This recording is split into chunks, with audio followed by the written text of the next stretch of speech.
Now, with over 880 new COVID-19 infections in the last 24 hours, there's concern that South Africa is on the cusp of a fourth wave. The media will once again be railed on to get accurate information to the public.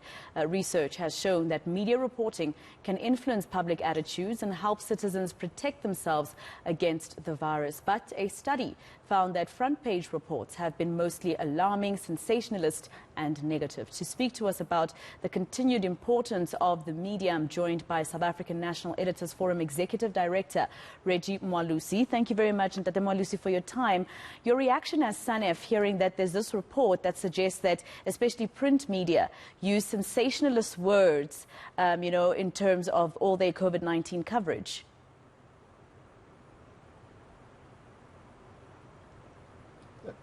Thanks a lot, Maseko. The report was done by a very respected professor Professor Wasserman, whom we respect. And we note the report that it focused on the 3 months during one of the hard lockdowns last year. And it's quite a report that we as Sanef, we note, but we also take it seriously in the sense that we are a constituent of the Press Council of South Africa, which have always said to us, look, as member editors, as your editors, you need to really look at the language you use in your headlines and all that. But I mean, with regard to COVID and what the report said, and I don't think our member editors intentionally put together front page stories as the report focused on front page news. They intentionally put those front page headlines just to be alarmist or to scare their readers. None of that. Our members are self-respecting editors. They are self-respecting journalists who they go out there to get the story. And to them, the way they were reporting they were reporting them as they were, as fact-based as possible. I mean, we all know, both yourselves also at ENCA, we have always been fighting fake news, misinformation and all that. We are all into that.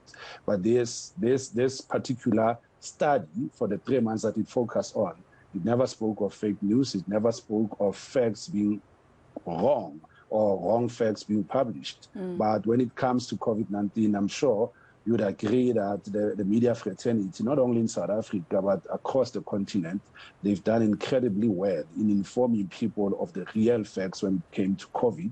And the health ministry, government, and other stakeholders, they've attested to that, to say the media played a key role. But with regard to the report, I mean, we take it quite seriously.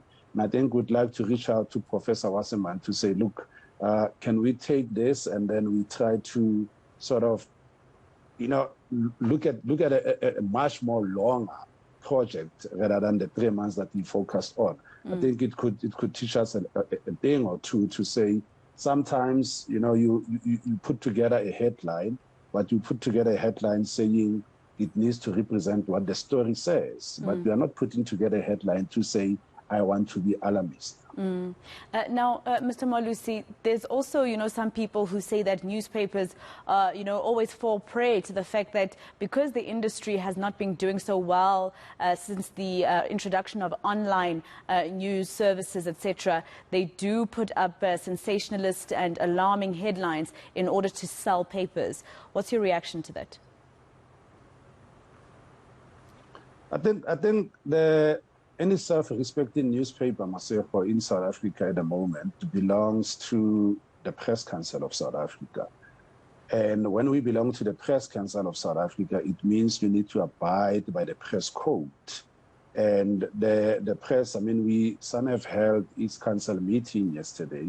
And what we heard from the Press Council is that there are complaints that are coming in. And if there's something sensational in any newspaper, being written by anyone, even ordinary South Africans, not only prominent ones, they are more than welcome to approach the Press Council and complain if the editor of that particular newspaper cannot entertain them.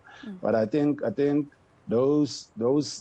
kind of criticism, that kind of complaint, I think we are sort of way past that. We used to get that quite a lot. I mean, I'm a previous editor of a daily newspaper where we used to get hugely criticized on the kind of headlines we were putting out. But by and large, we used to say, are these fact-based? Yes, they are fact-based. Are we overcooking the pudding? We used to ask ourselves that. And those headlines, I mean, if you took us on, or if you complained to the press code, we used to say, okay, the press code found against us, and they want us to apologize and put that apology on the same page that we published a particular headline. And we used to do that, and that still continues. So I don't think the South African media on its own says, you know, we are going to wake up as today's Sunday papers, and we are going to scream sensationalism when it comes to, for instance, coalitions. That's not the case. They report stories as they are. They report stories based on those facts. If people are not happy, they know what to do. The press code is there, and we abide by that press code. We respect it. Now, very quickly, you know, we've seen that the relationship between the media and the public has dwindled in the last couple of years, not only in South Africa, but worldwide. So a report such as this, you know, which you're right, concentrated on only 3 months, I think it was March until May of 2020. You know, a report such as this, does it concern you that it will make the media even less respected by the public?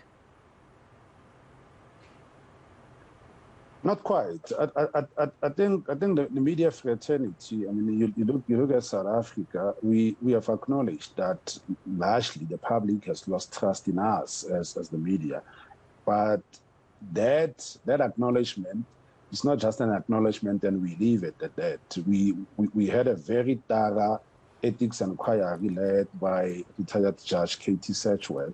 And she said to us, look, guys, you need to do something about this. The trust has dwindled. People are, when it comes to ethics, they no longer trust in the media. We are putting together an ethics barometer.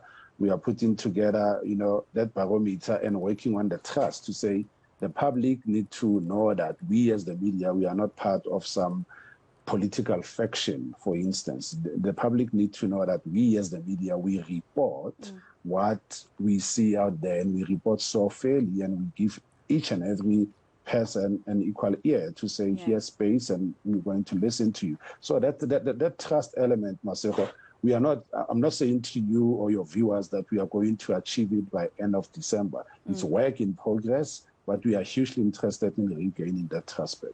All right, thank you so much for your time. That is Reggy Moalusi. He is the Executive Director of the South African National Editors Forum.